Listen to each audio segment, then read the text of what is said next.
This wasn't something I experienced. It was an experience of my girlfriend's. She had this when she was much younger.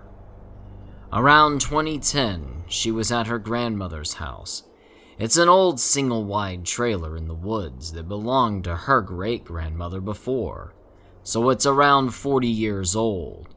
It's got some rooms added to it toward the back of it, with a curtain separating the rooms from the original trailer. And one of the rooms in the back, the windows are covered with a sort of clear plastic, and then blinds over it. The wall that the windows are on is covered in old Raggedy Ann dolls, since my grandmother is an avid collector of old dolls. And in the room is a bed that sits opposite to the windows, which are toward the farther side of the trailer. Outside of the window is a pretty large clearing before the woods start. And that night, she was laying in the bed facing the window, while everyone else was in the living room.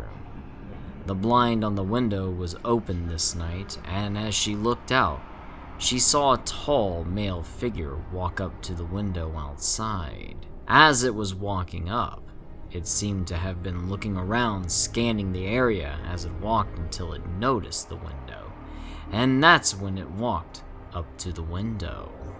The way she described it was that the figure had a ghoulish white face, with very defined cheekbones, with skin that looked pretty smooth, almost like a porcelain doll.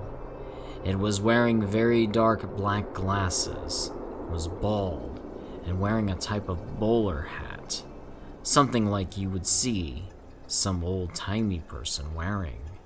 It had a black suit on with what looked like a bow tie, and was holding its hands up in sort of a propped up position with fingers interlocked, and its hands across its upper torso. It seemed to have also been wearing a gold watch. Its body was pretty skinny, enough to be noticeable since the suit it was wearing was pretty loose. When she saw it, she felt really creeped out since the trailer has a history of paranormal things happening, a lot of them having been experienced by her while she was growing up. It kinda just sat there and stared at her for a few minutes until she finally got the courage to get out of the room and go tell her grandparents that someone was outside of the trailer at the window. Her grandfather got his gun and went out to the side where she'd seen the figure to see if anyone was out there, and he didn't see anything. After that, they all went inside and locked all the doors, and she ended up staying in the living room with her grandparents, and it wasn't seen ever again.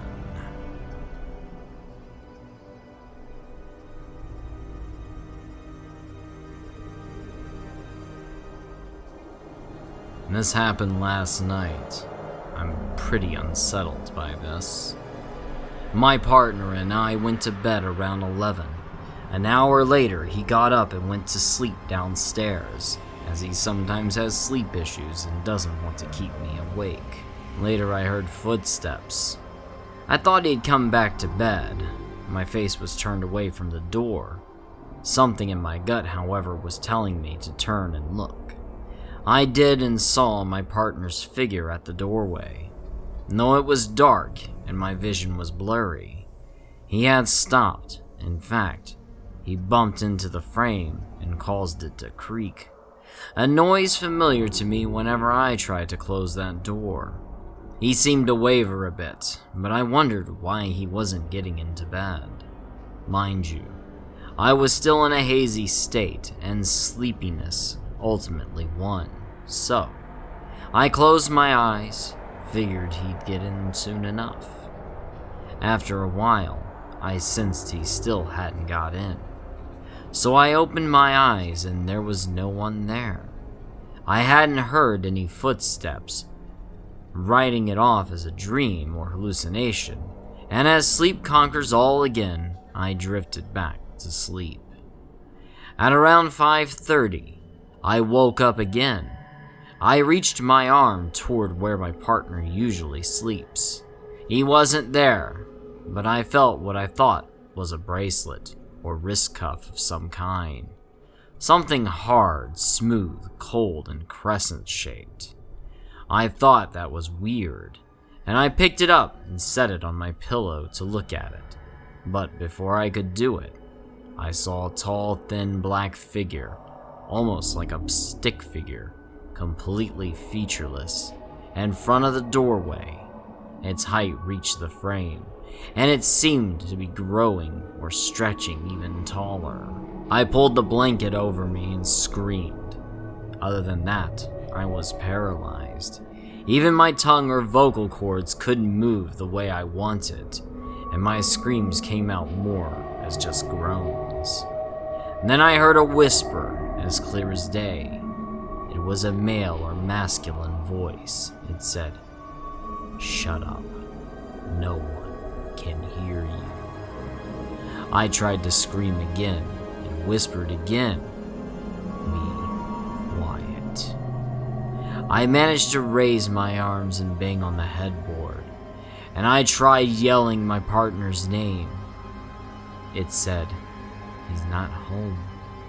He can't hear you." Then it broke apart into some incessant chatter or chant. I couldn't understand. Let me break down my brain for you at this point. A quarter of it is amused, like, wow, I can't believe this is really happening. A quarter is rationalizing, you're dreaming, it's nothing more than sleep paralysis. A quarter is simply freaking out. The last quarter is just looking to nope it out of here and sort it out later. So with all the strength I could muster, I threw my blanket off and shot up, sitting up. Nothing. No figure. No voice. No bracelet. Or whatever. I went downstairs. My partner was still sleeping. I checked the time. 6. I woke him up. I told him what happened. He said he never came up, laughed it off, got ready and went to work. I'm sitting here typing. Check my phone. It has an app that shows a different random tarot card background every day. Today was the 10 of Swords.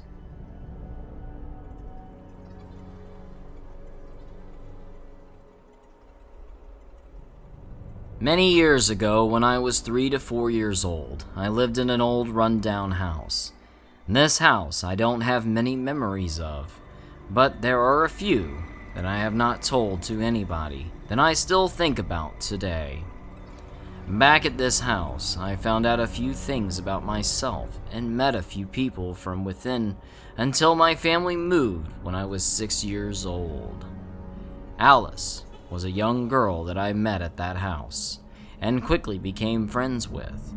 From my memory, I remember her being 8 years old with long, dark brown hair, bright blue eyes, much taller than myself at the time, and a dimple on the right side of her face. She looked very pale even in the bright sun during a hot summer day. Each day I saw her, she was in a white dress with blue and pink flowers at the bottom of it.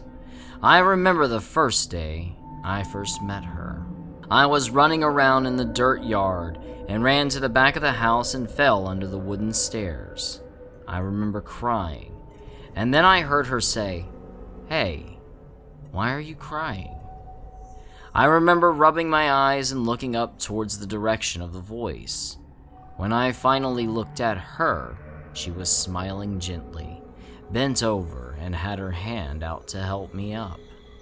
I didn't know where she came from, but I grabbed her hand and she helped me up and said, "Hi, my name's Alice. What's yours?" With the dirt in my eyes and the tears going down, I sobbingly said, "It's Matthew."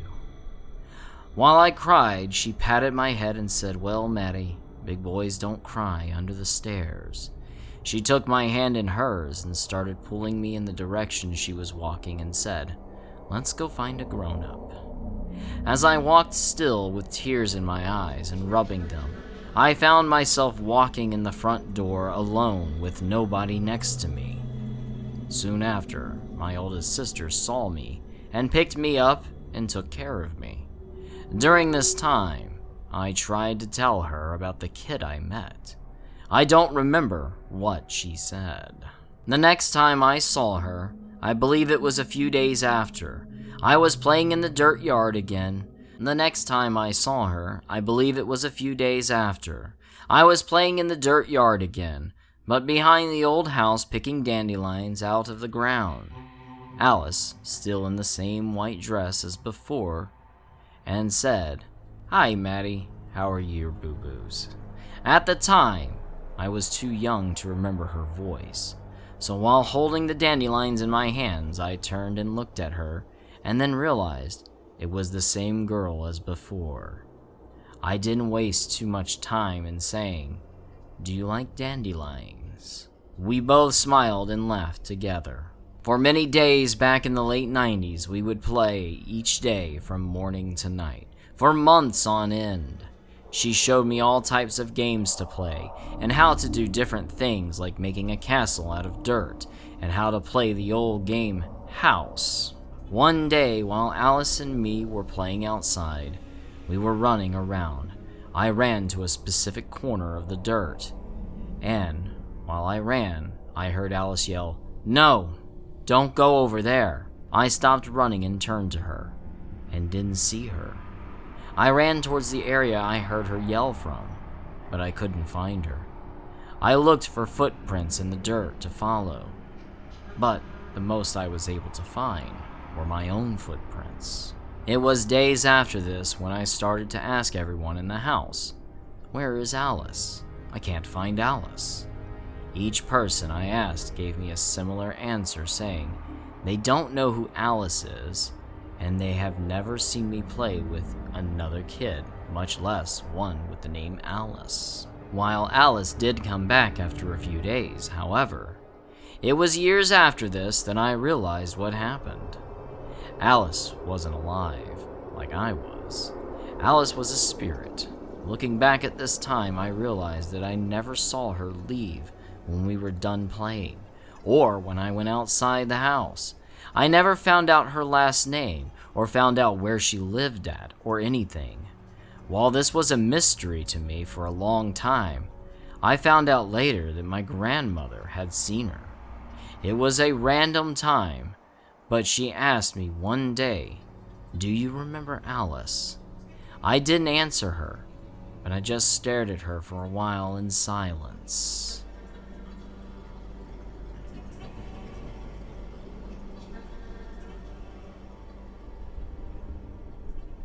I'm in college, and 7 people from my school and I went on a backpacking trip, and we had 2 experienced leaders.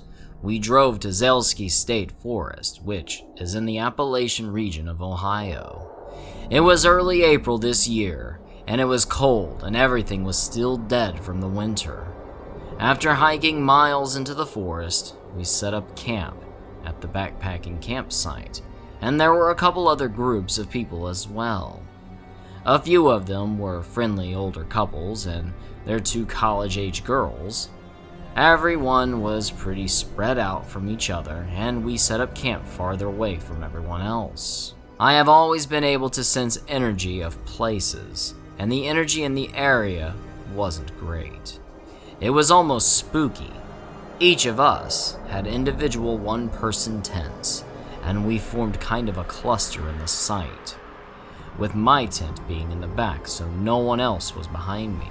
Our cluster was right next to the forest, because this backpacking site was like a big cleared off square in the middle of the trees. Fast forward, I'm dead asleep around 2 a.m., and I wake up to leaves crunching right behind my tent. I hear footsteps walking in circles around my tent. They had a sort of heaviness to them that couldn't be a deer or a dog. Also, it sounded like it was just 2 legs. I cannot make this up. This creature was circling my tent for a long period of time, slowly creeping up to the sides of my tent and then just stopping for periods of time, and then would move on to walking around the rest of our tent cluster. I could hear a human-like breathing from the mouth when it was close to my tent, like a light sort of heaving. I was shaking, too scared to unzip my tent and investigate. I kid you not, this occurred for hours, and it seemed I was the only one awake. Out of nowhere, I see an illuminated light shape from my tent. Although I couldn't tell what it was from inside my tent, it was like a warm glow. I might have assumed it was someone's flashlight, except no one was moving. I was paralyzed in fear. I simply couldn't believe it was an animal. At some point, I fell asleep due to sheer exhaustion, but I could hear the heavy footsteps circling until I did. In the morning, I questioned my fellow campers about it, and my leader admitted she heard the footsteps and noises as well, admitting it was bizarre, and she would have investigated had she not been so groggy. One of the boys in the group said he also noticed the light that came on, but thought it was someone else. Not a single person in the group went out to go to the bathroom and turned on a light that night. I've heard things about the Appalachian regions being creepy and bizarre, and now I believe it. Has anyone ever had a similar experience?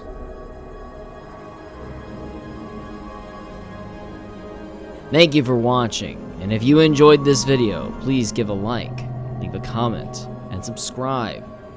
Perhaps click the bell for notifications, and remember, hell is empty, and the devils are here.